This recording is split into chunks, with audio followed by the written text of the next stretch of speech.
안녕하세요, 오량감자입니다. 시청자 여러분, 최근 뉴스 헤드라인 보셨죠? 금 가격이 사상 최고치를 연일 경신하고 있습니다. 많은 분이 이미 너무 오른 거 아니야? 라고 생각하실 수 있습니다. 만약 금이 다시 화폐가 된다면 이 금값이 온스당 42,000달러, 즉 지금의 10배가 넘는다는 충격적인 사실을 알고 계십니까? 하지만 오늘 저는 투자의 관점을 넘어 화폐 역사를 기준으로 볼 때 금은 여전히 저평가 영역에 머물러 있다는 충격적인 분석 결과를 제시하려 합니다. 인류는 수천 년 동안 금을 화폐로 사용해 왔습니다. 그 이유는 명확하죠. 변하지 않는 희소성과 분할 가능성 때문입니다. 금은 단순한 원소가 아닙니다. 우주의 탄생과 함께한 우주적인 화폐죠. 금은 지구상에서 자연적으로 합성될 수 없으며 초신성, 즉 슈퍼노바 폭발이나 중성자별 충돌과 같은 엄청난 에너지 현상을 통해서만 생성됩니다. 과학적으로 금을 인위적으로 합성하는 유일한 방법은 순이나 백금 같은 다른 원소의 원자핵에 중성자나 양성자를 충돌시키는 핵종 변환입니다. 그러나 이 작업을 위해서는 거대한 입자 가속기를 가동해야 하며 생산된 금의 양은 극히 미미한 반면 투입되는 비용은 천문학적입니다. 게다가 방사성 부산물까지 나오기 때문에 경제성은 전혀 없습니다. 이것이 바로 금이 수천 년간 진정한 가치를 유지해온 근본적인 이유입니다. 하지만 1971년 8월 15일 이 위대한 화폐 시스템의 종지부가 찍힙니다. 바로 닉슨 쇼크입니다. 닉슨 쇼크의 배경, 금 유출의 압박. 당시 미국은 브레튼우즈 체제 하에서 달러를 온스당 35달러라는 고정 가격으로 금과 교환해 주어야 할 의무가 있었습니다. 하지만 베트남 전쟁 비용과 위대한 사회를 위한 막대한 복지 지출로 인해 달러가 과도하게 발행되었고, 이는 심각한 무역 적자로 이어졌습니다. 외국 중앙은행들은 더 이상 미국 달러를 믿지 못하고 약속된 가격으로 금을 요구하기 시작했습니다. 특히 프랑스와 같은 나라들이 대량의 달러를 금으로 바꿔달라고 요구하면서 미국의 금 보유고가 빠르게 고갈될 위기에 처했습니다. 결국 닉슨 대통령은 이러한 금 유출, 고일드런 압박을 막기 위해 일방적으로 태환 중단을 선언한 것입니다. 이 결정은 달러와 금의 연결고리를 완전히 끊어버린 역사적 사건이었습니다. 닉슨 쇼크 이후 걷잡을 수 없이 증가한 통화량. 1971년 이전 세계 경제는 브레튼우즈 체제 하에 있었습니다. 미국 달러가 금과 고정 환율로 교환되었고 전 세계 통화는 달러에 고정되었죠.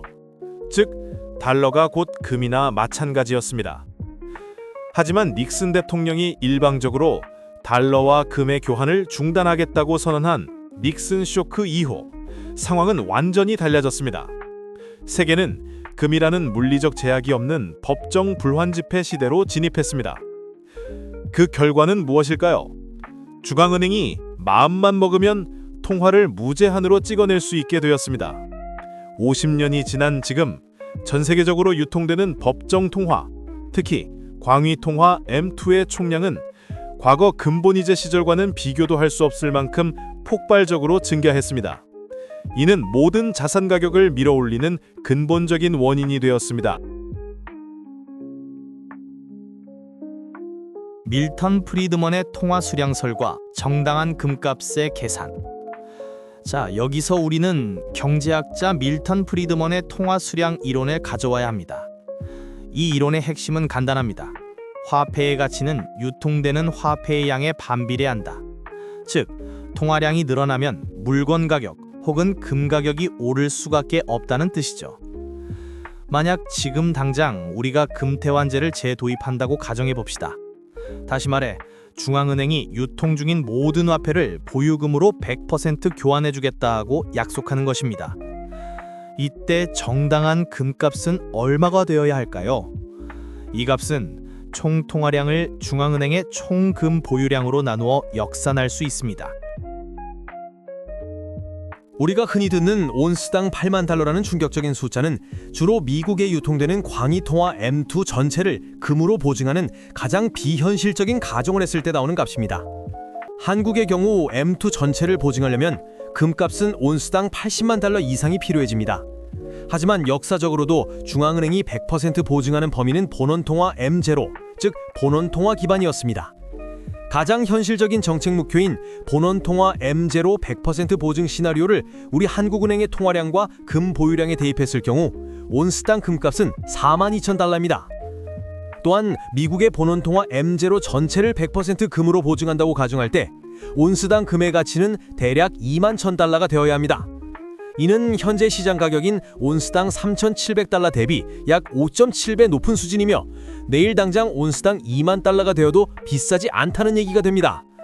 이 숫자가 의미하는 바는 명확합니다. 가장 현실적인 금태환제 시나리오를 적용해도 현재 금값인 온스당 약 3,700달러는 적어도 5배 이상 낮은 가격, 즉 심각하게 저평가된 가격이라는 것입니다. 이 가격 차이가 바로 지난 50년간 발행된 법정 통화의 팽창 규모를 대변합니다.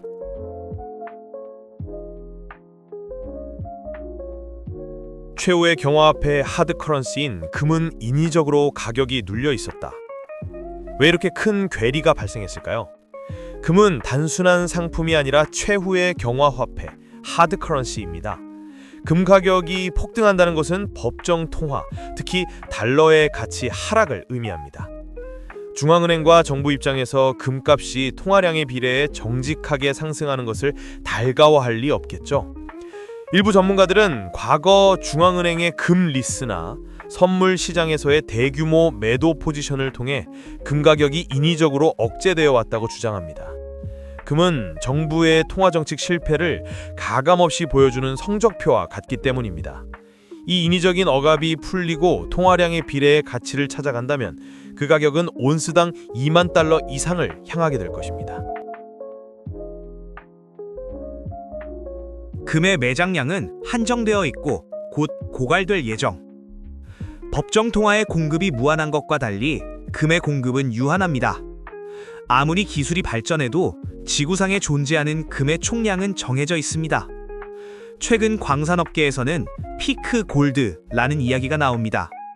금 생산량이 정점에 도달했거나 이미 지나고 있으며 새로운 대규모 금광을 찾는 것이 점점 어려워지고 있다는 뜻이죠. 지하에 매장된 경제적으로 채굴 가능한 금은 약 5만 톤 내외로 추정됩니다. 지금의 채굴 속도라면 20년 내외로 상업적으로 채굴할 금이 거의 고갈될 수 있다는 예측도 나옵니다. 반면 달러는 1초마다 무한히 찍혀 나옵니다.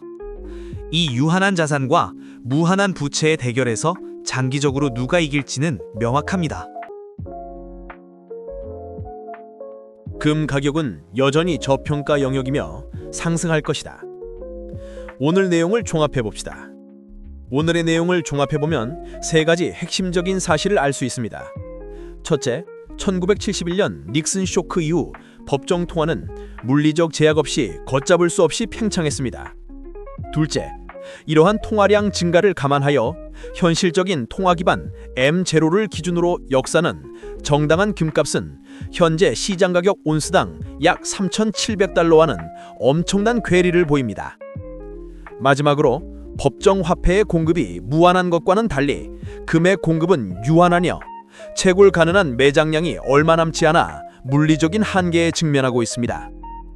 금은 단순한 투자 상품을 넘어 팽창하는 법정 화폐에 대한 보험 역할을 합니다. 중앙은행들이 부채를 갚고 경제 성장을 유지하기 위해 계속해서 통화량을 늘릴 수밖에 없는 현재의 구조 속에서 금은 그 가치를 잃지 않는 면안되는 자산 중 하나입니다. 금 가격은 단기적인 변동성은 있겠지만 장기적으로는 통화량 팽창에 비례하는 온스당 2만 달러 이상의 가치를 찾아갈 수밖에 없을 것입니다. 지금이라도 금을 포트폴리오의 한 축으로 가져가셔야 할 이유가 여기에 있습니다. 오늘 영상이 시청자 여러분의 투자에 큰 인사이트를 제공했기를 바랍니다. 좋아요와 구독은 우량감자가 더 좋은 컨텐츠를 만드는 힘이 됩니다. 다음 시간에 뵙겠습니다. 감사합니다.